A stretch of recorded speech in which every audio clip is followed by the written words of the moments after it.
بس في شويه حاجات هم مش واخدين بالهم. هم فاكرين مثلا ان الماتش ده ماتش هيسلم ماتش بس. لا، ده مش ماتش هيسلم ماتش بس، ده ماتش الكسبان فيه كسبان بطوله وكاس حضرتك وموضوع.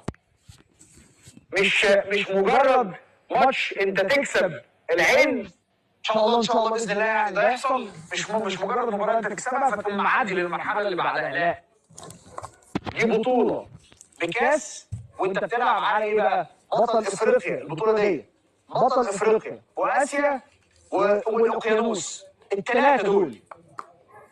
واخد بالك انت ولا ايه؟